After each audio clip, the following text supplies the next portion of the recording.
And so, what we are going to do right over here, what we're going to do in this very special episode of the Animation Podcast, I'm not going to be looking into the animation news that happened this week. I'm actually going to be going to check out all the news that happened this year. Well, not all of them, but I'm just going to be highlighting the biggest of them that really stood out in terms of animation news. Now, we could probably all agree that in 2017, things have been pretty insane in terms of all the different news, in terms of all the different media, in terms of all the TV shows, the movies, and all that kind of stuff.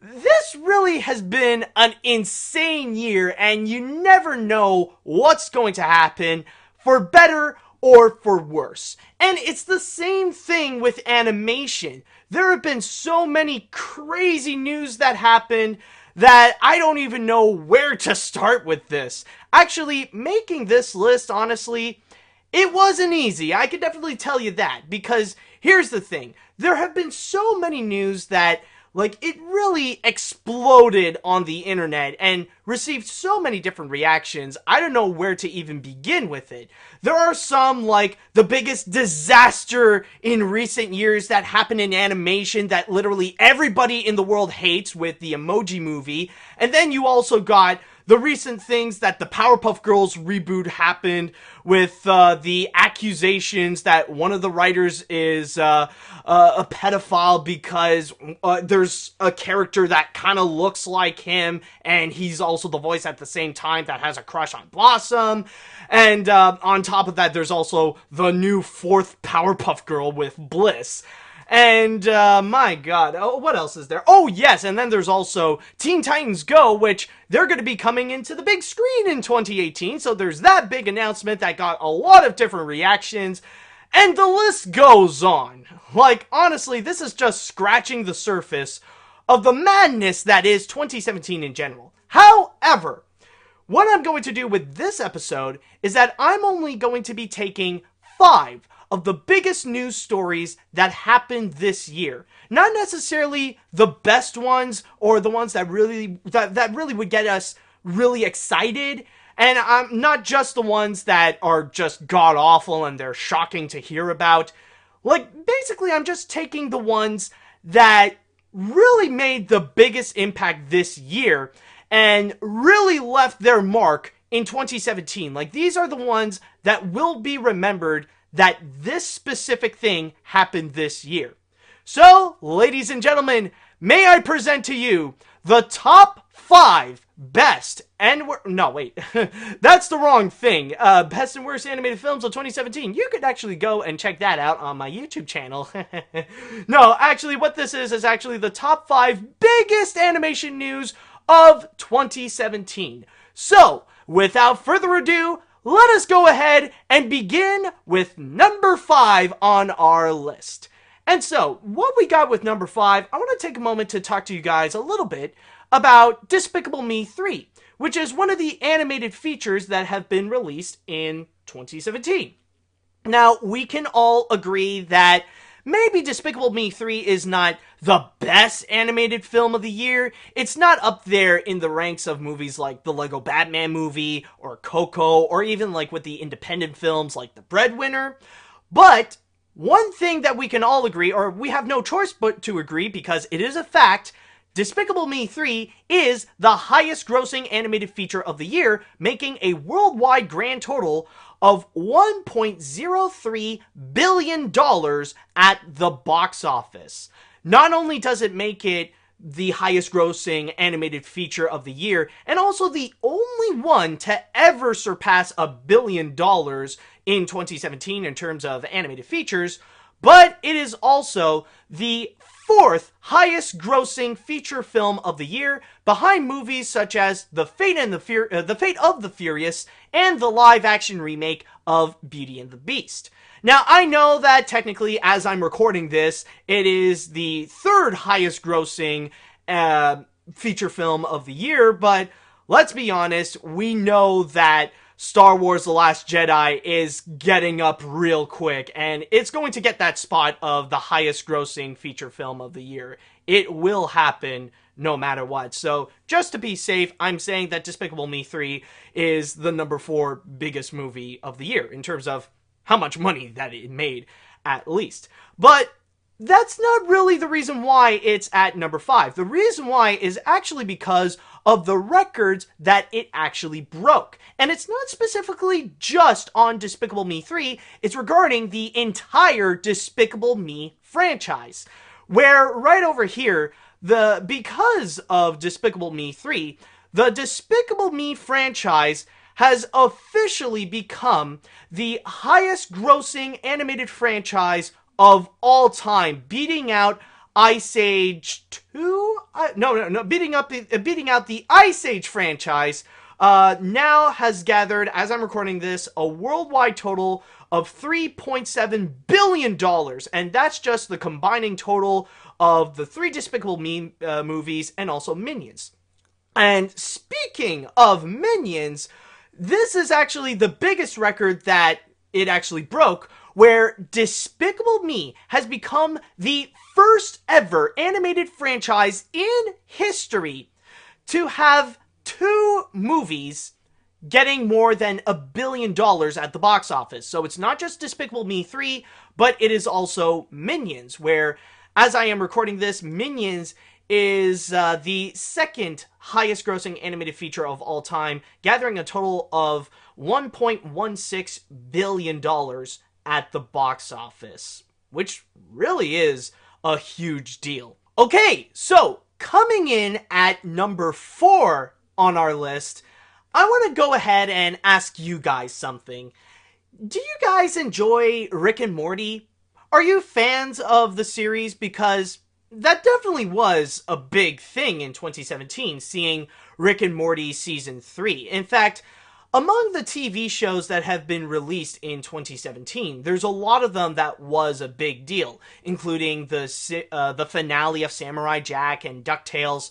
But Rick and Morty was also another huge one that got massive amounts of popularity, and of course, a lot of memes that spread it out with Rick and Morty. So it really was quite a phenomenon this year.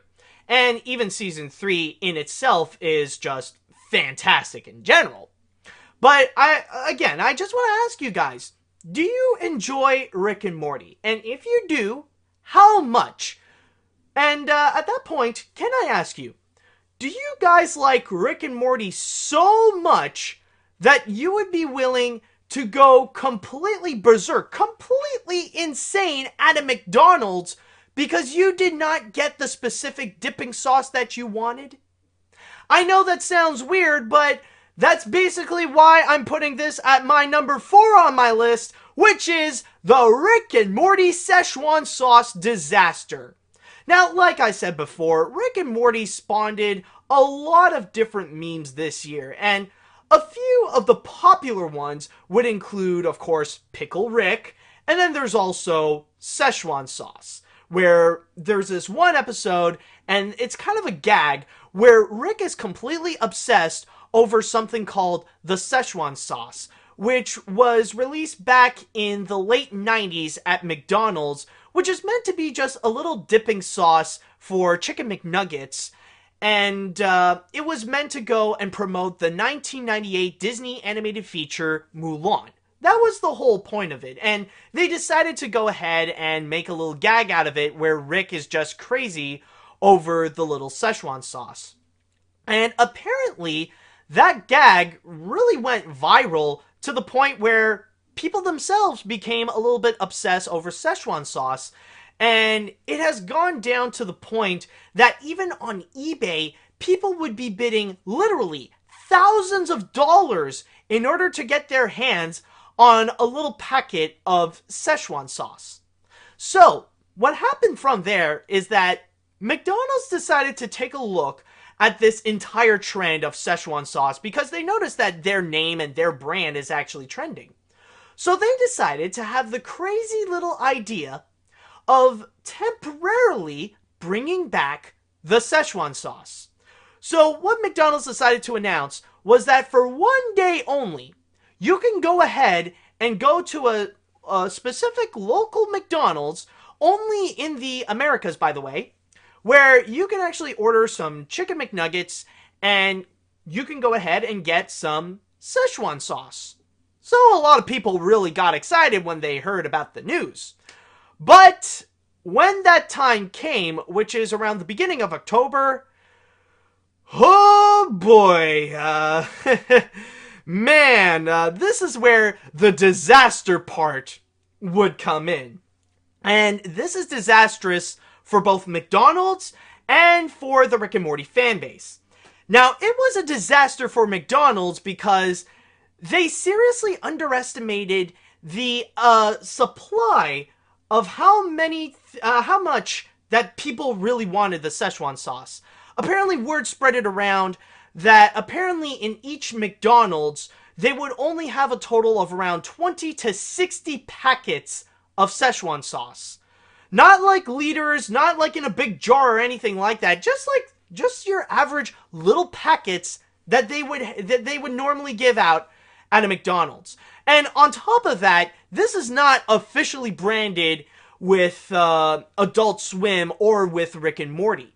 Like, there is no connection whatsoever, and you would see that they would also feature some promotional art that is completely unassociated with Rick and Morty in general. Like, it's something that looks like Rick and Morty, but it's totally not Rick and Morty. It's basically kind of a knockoff kind of thing. Like, they're saying that they're well aware that they're doing it because of Rick and Morty, but due to legal issues and they don't really want to spend much money on it, they don't want to really acknowledge that it is Rick and Morty, so they kind of made their little knockoff brand right over there. But then you have the fan base and how they've reacted. Now, I just want to start things off to say that this does not reflect on the entire Rick and Morty fan base. Not all Rick and Morty fans are like this, and I've had stories from personal friends of mine where they would go to a local McDonald's and they would say that, oh, we don't have any, and they would politely go and move on with their lives. So it's just a little thing that happened. But there are a significant few that, my God, they legit just went crazy.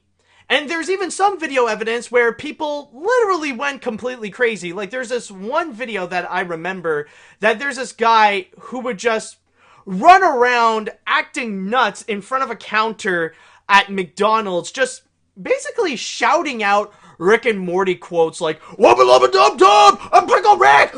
I'm Pickle Rick! Show me what you got!" You know, and all that kind of stuff. So they would literally go ahead and just do that, and people got furious. Like, when they heard that they've waited hours in line, and yes, lineups can go absolutely crazy. They could go all around the block just to get a freaking little packet of Szechuan sauce. And when they heard the news that, oh no, we don't have the Szechuan sauce, they got furious. Like, people would go on social media, they would go on, like, Facebook and Twitter, and they would completely express their anger towards McDonald's and their horrible experience that they had, that they waited in line for hours for nothing. And there are some people, they would protest. They would legitimately protest in front of the McDonald's that they did not get their Szechuan sauce packets. In some cases, they have gone so serious that some would even call in the police, and they would have, like, helicopters flying in to make sure that the situation that's going on at that specific McDonald's would be all under control. And so, with that said, the major consequence that occurred was that McDonald's pretty much lost a bit of their reputation because of how they handled this little meme and how it went completely crazy, and how also they really underestimated the demand that people would desperately wanted. And at the end of the day, this also was catastrophic to the image of the Rick and Morty fan base, because this really did prove that there are some people among the fan base. Well, how can I put this? Well, there was a bit of a story going on where some people would say that, oh, Rick and Morty is a show only for smart people. Yeah, well, that apparently that thing right over there, this little controversy kind of busted that myth per se.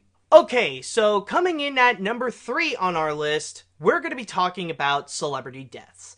And I think we can agree that in terms of 2017, it's not as heartbreakingly tragic as in 2016. Because during that year, my god, a lot of people have been completely devastated by the amount of celebrity deaths that happened and also who passed away, with people such as David Bowie, Carrie Fisher, Prince, Gene Wilder, and so much more. Like, it really was a tragic moment in a sense. But then in 2017, of course, there have been a lot of celebrity deaths, but we do feel more at peace than before. And there are a significant few that are noteworthy. Of course, there is Don Rickles, and there's also Peter Sallis, the voice of Wallace from the Wallace and Gromit franchise. But then there is also this one. And honestly, this is probably the most devastating death, more so than most other deaths that we have gotten in recent years. So, may I give you guys the number 3 on the list, which is Remembering June Foray, where in the middle of 2017, June Foray has passed away at the age of 99, which is a little over a month away from her 100th birthday. And for those of you who don't know who June Foray is, she is one of, if not the most beloved, or actually no, I'm not even going to say one of. I can legitimately say that she is the most beloved voice actress of all time, with a career that has spanned for more than 70 years. And I mean, even at her old age, even when she's at her 90s, she would still be hard at work voicing numerous of characters. And just to name only a few of the ones that she has provided a voice, of course, I might as well start things off at Warner Brothers, where her most well-known role is actually playing Granny and Witch Hazel. And those are roles that she has actually played for more than 60 years. I mean, maybe there are a couple of instances where they would get a new voice actress, but for the most part, it has always been her. From 1995 onward, it has always been June Foray. Rather it be like the classic Looney Tunes cartoons that you would hear in the late 50s, or if it's even the movies such as Space Jam or Looney Tunes Back in Action, when it's Granny, it's always been the same voice actress, which is June Foray. Of course, there is also the Jay Ward specials, or the Jay Ward shows, where she would provide the voice of Rocky the Squirrel and Natasha Fatale in the Rocky and Bullwinkle show. And on top of that, she would also play Nell Fenwick in Dudley Do Right. And on top of that, she would also work at Disney, where there have been a lot of roles that she would actually play, spanning from different generations, rather it be from the Walt Disney age or even at the Disney Renaissance, where she would be the voice of Lucifer the Cat in Walt Disney's Cinderella, or she would be the voice of Squaw from Peter Pan, which, by the way, she was also one of the models of one of the mermaids. And on top of that, like fast forwarding years later, where she would actually be the voice of Grandmother Fa in Disney's Mulan. And she even did some voices for some Disney TV shows. Her most well-known role, of course, has to be Magica De Spell from DuckTales. And she would also play the voice of Grammy Gummy in Gummy Bears. And then right afterwards, of course, you do have a lot of popular TV shows, especially the ones made by Hanna-Barbera, including Yogi Bear, The Flintstones, Scooby-Doo, The Jetsons. The list goes on. And on top of that, she would also play many different roles as well. Other noteworthy roles that she would play would also include, let me see, there's Cindy Lou Who in Chuck Jones' How the Grinch Stole Christmas, and apparently her first voice acting role is actually Oswald the Lucky Rabbit, where she actually did the voice during, or at least she only did the voice once in apparently the cartoon called The Egg Cracker Suite. And this was long after Walt Disney lost the rights and it belonged to Universal. So she was legitimately credited as Oswald the Lucky Rabbit. And the list goes on. Like, I'm honestly just scratching the surface of the amount of roles that she actually played. And also on top of that, she even played, like she was in the Smurfs, where she actually played the role of Jokey Smurf. And even quite recently, she actually did a voiceover role where she actually got an Emmy Award. Yes, it was recently in the Garfield show where she played the voice of Miss Cauldron. That's actually an award where she won an Emmy for. And the list pretty much goes on with June Foray. But I would also keep in mind, it's not just voice acting that makes June Foray so memorable. There are also other aspects about her that makes her life so admirable, just so beautiful in a sense, where she's not just a voice actress, but she is also known to be animation's greatest cheerleader. Because the thing is that she was actually credited as one of the founders of Asifa Hollywood, which is so far one of the largest organizations that specializes in preserving the history of animation. And on top of that, she is also credited to be the founder of the Annie Awards, which is the biggest award show dedicated to animation. And on top of that, when it comes to the Oscars at the Academy Awards, she fought extremely hard not only to keep the category of Best Animated Short, but to also have the creation of Best Animated Feature. She actually played a big part in order for that to happen. So she really was credited as animation's best friend. Okay, so coming in at number 2 on the list, we have for you guys one of, if not the biggest business deal of the decade. In fact, it's actually quite shocking to see that this would actually be in number 2 and not in number 1. Because this would even dwarf the purchases or the achievements that this company has done previously, at least in this decade alone.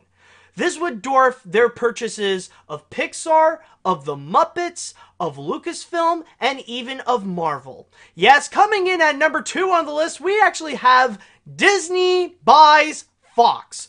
The Walt Disney Company decided to purchase the grand majority of 21st Century Fox for a grand total of $52.4 billion.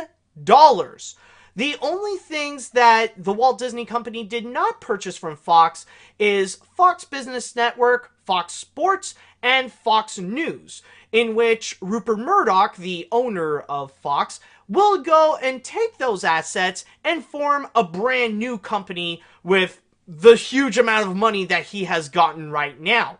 And on top of that, now he actually does own, I believe, a 25% stake on Disney, I believe. Yes, so that's basically the big thing, is that the Murdoch family owns a 25% stake of Disney in general. So, yeah, Rupert Murdoch is actually gaining a lot from this. But with Disney, my God, now this means that they actually would own so much of Fox's assets. They own so many things. In fact, I don't think I can even list them all in this entire podcast episode, because that would actually probably take an hour or two to list them all. But just to scratch the surface, they do own a lot of their channels. Now Disney actually does own the majority of Hulu, and also regarding, what was it? They also have the broadcaster Sky. And on top of that, they would also own a lot of their movies and their TV shows, including the major franchises that Fox would have, and the big movies, including Titanic, Avatar, and Die Hard, and so much more. Now, in the animation front, they actually do own a lot of stuff as well. where we would see that they would now own a lot of the animated features that Fox would distribute in the past, which would include films such as Anastasia, Thumbelina, The Book of Life. How coincidental, by the way, with that one, considering how Coco was released, and everybody loves to make those comparisons. And also, they would own the entirety of Blue Sky Studios, which, as I'm recording this right now, since this purchase was actually quite recent, it actually occurred just a few weeks before I'm doing this recording right now, that so far, Blue Sky Studios is a little bit worried about their future. They don't know what's going to be happening, but in this case, it'll just have to be a wait and see. But also, on top of that, probably the biggest things that Disney would own in terms of animation is regarding the animated series that would be released on Fox. So now, Disney would actually own shows such as Bob's Burgers, the Seth MacFarlane collection, including American Dad and Family Guy, and they would own The Simpsons. That alone is actually a really huge deal. And of course, they would also own other stuff that Disney technically does own right now, but now they could add it into their collection. So now Disney actually has 100% of the rights of Star Wars, so a lot of people are probably speculating right now that maybe this would be the perfect opportunity for Disney to actually go and release the theatrical version of the original trilogy, but we'll just wait and see. And also, Disney also owns a lot more Marvel properties in terms of their movie rights, which would even include stuff like Fantastic Four, Deadpool, and the entirety of X-Men. So how are they going to integrate that onto the Marvel Cinematic Universe? Well, again, we'll just have to wait and see. And so finally, we have made it to number 1. And if you guys have paid attention, and if you are thinking about all the different news that happened in 2017, then you might already know what could be at number 1. And with this right over here, not only did this change the course of the animation industry, not only did this change the course of the entertainment industry, this is changing the entire world as we know it. And hopefully in the long run, it will be for the better. And on top of that, this actually did get the biggest reactions from this year. Like, whenever people would see this animation news, I remember the people would just get a first look at it and they would feel absolutely shocked about it. So, what is my number 1? Well, ladies and gentlemen, let me tell ya. The number 1 biggest animation news of 2017 is #MeToo.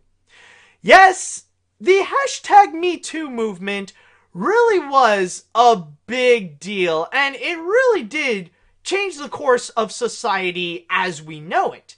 Now, just to give you guys a little bit of a context, this all began when an article was released that several women decided to break out of their silence and accuse Harvey Weinstein of sexual harassment. And what ended up happening really shocked the world, where not only did it destroy the entire career of Harvey Weinstein, and as I'm recording this, he's pretty much going to be charged all around the world. Like, a lot of police investigations are going on in places like New York, Los Angeles, and in London. But at this point, it broke the silence of all women who have been victims to sexual harassment or sexual misconducts or even sexual assault. And this has been going on all around the world, even if it's just small people in local businesses, or if it's pretty much big, like what's going on in the entertainment industry. It's been happening everywhere. It's even happening in journalism, like in the media, with people like Charlie Reed and Matt Lauer. And it's also happening in politics that really did affected people like Al Franken, Roy Moore, and even Donald Trump. And let me just say, if it's not the 20 and counting women that have accused Donald Trump of sexual harassment and sexual assault, like, if that's not going to be the thing that will take down Donald Trump's presidency, then it most certainly is going to be the Russia investigation. Either way, coming very soon, Trump and the GOP are going down. And honestly, I can't wait for that to actually happen. Alright, but anyways, let's continue. But going back into the entertainment industry, it's not just Harvey Weinstein that got affected. Of course, there was also Kevin Spacey that got affected. And even as I'm recording this, it's still going on. We are still finding more and more people that have been accused of sexual harassment and sexual assault and all that kind of stuff, including people like TJ Miller and writer Max Landis. But in the animation field, there are 3 specific people that have been affected, and it's related to animation, rather it be the stuff that they've worked on or the consequences are animation related. So let me just go ahead and go into the first one, which is the Loud House creator Chris Savino. Now, apparently what happened was that there are a dozen women that have accused Chris Savino of sexual harassment throughout his entire career in animation, where he would apparently be the kind of guy that would be sending those lewd texts, or even making those lewd comments like, "Hey babe, nice tits," or whatever, stuff like that. Or even the kind of guy that would even send pictures of dicks to women that they really don't want to see. And it would even go worse than that, where he has been accused of groping, and on top of that, he would also make a lot of sexual advances to women. And there are several cases, in fact, that newcomers would be contacted by Chris Savino, where he says that he will bring them into the animation industry in exchange for sex. And probably one of the worst things that he has actually done is actually blacklisting a lot of women after he would break up with them. He just would be so furious about his ex that he wants to make sure her life is entirely ruined by blacklisting them from the animation industry. And the consequence of that is that Nickelodeon stepped in and legitimately fired Chris Savino. And the Loud House will still be going on without Chris. And on top of that, season 3 would still be continuing in 2018. So that's the first person that got accused in the animation world. Now, the second one is not necessarily someone in animation per se, but the consequences are really animation related, and that is regarding comedian Louis C.K. Now, at one point, Louis C.K. was considered one of the biggest and funniest comedians around. But apparently, some women have actually stepped in that in the comedy world, he is actually known to be quite a creeper, where he would invite women to his dressing room, and then once you know it, ta-da! He's naked! Look at the penis! And worst case scenario, he would even masturbate in front of them. And what happened afterwards was that Louis C.K. actually stepped in and he actually confessed that all those stories that women were telling about him is actually true. And all the companies did not waste time whatsoever to cancel off all his other projects, where there are different companies such as FX and HBO. They would completely separate themselves from Louis C.K. ASAP. Illumination Entertainment had to step in and fire Louis C.K. from being the voice of Max for the sequel, The Secret Life of Pets 2, since he did the voice of the main character in the first film. There was also Disney, who decided to redub his cameo appearance in Gravity Falls, where, what's the character's name again? Which is the horrifying one-armed monstrosity.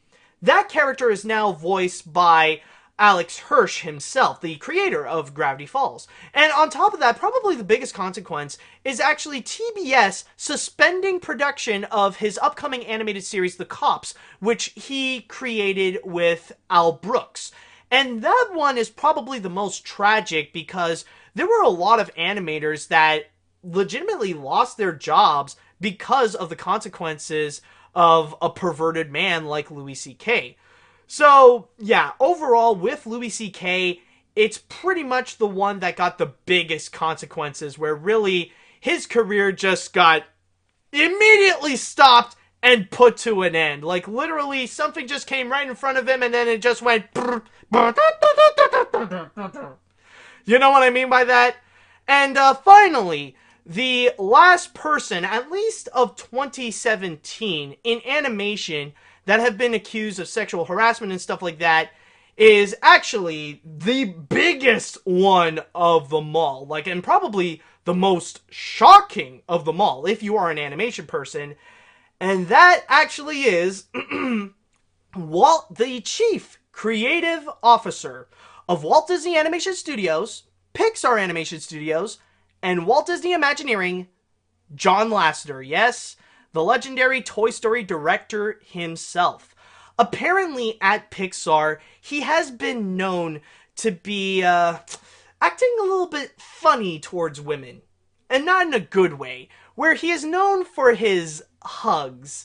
And yeah, I mean, technically, the things that he has been accused, they're not necessarily as bad as Chris Savino or as Louis C.K. Like, he doesn't show any dicks, or he doesn't blackmail anybody, or he doesn't, he's not offering jobs in exchange for sex or anything. But some of the stuff that he has done is a little bit creepy, where he would give out long, uncomfortable hugs, and he would grab women by the thighs. And on top of that, he would also be willing to kiss women on the mouth, which is a little bit weird right over there. And is there anything that I'm missing? There's that. And oh yeah, sometimes he would get a little bit drunk. Like, especially, well, not always drunk, he's not an alcoholic, but in parties and stuff like that, he would easily be the one that would have one too many drinks. And Disney would always hire some security, not to protect John Lasseter, but to protect others from John Lasseter if he's feeling a little bit lustful, per se. So, one day, John Lasseter had to be faced with, he has to face his demons, and of course it's not an easy thing. And the consequence that came to that is that John Lasseter had to take a 6-month sabbatical, hopefully taking that time to go and rehabilitate himself, and to go and, try to fix his errors in a sense so that he can go and become a better person. So those are just the examples in animation in itself. But there is one more big thing that I want to say about this, and that is actually regarding our part, about what we can do about all this sexual harassment controversies and stuff like that. Now, one mistake that I have been seeing that people have been making is that they're not putting the focus on the right people. Normally, what we're seeing is that people are so dead set on looking at people like Chris Savino or Kevin Spacey or John Lasseter or Harvey Weinstein, and we focus on them to see what's going to happen to them now that they have been exposed doing this and all that kind of stuff. Like, they're just focusing on them. And honestly, that's not our job. That's not what we should do. Like, what happened with Chris Savino, like, what would be his fate? That's in the hands of Nickelodeon. What would happen with John Lasseter? That would be in the hands of Disney. We don't really have a say on what's going to happen to those people. But what we can do is focus on the women, on the victims, on the men as well. Like, just focusing on the victims as well and help them. It's not really that great of an idea, and you're not really going to accomplish much if you're just going to be acting angry and all you want to do is just see death to all those people that have caused sexual misconducts or sexual harassment and all that kind of stuff. But we, in our society, if we could take part in making the livelihood of the victims, both the women and the men, to make them better, then we can improve on this. We could actually help to go and make this a better place, to make the workforce a safer environment, in order to make sure that these things don't happen, and that if people do those things, that they won't get away with it. That we should also stand out. Like, for me, I'm not someone who has been sexually misconducted or sexually harassed or anything like that. But I will not be afraid to actually go and call out on someone if they actually would do something like that. And you should as well. we should all take a part to actually raise our voices as much as the victims would as well. That we should help them go and be in a safer and more comfortable environment to know that they can be treated respectfully for who they are, to look at them for the talents that they deliver. Not just walking TNA, but just for their capabilities, for how they would contribute to their society. So if we put our attention to help them, then we can make this a better place, and how #MeToo can be probably one of the best things to happen in our modern society for the better, so that we can just reject and forget about the sexual harassers and that we can help the victims. And that's exactly why I would put this as the #1 animation news of 2017.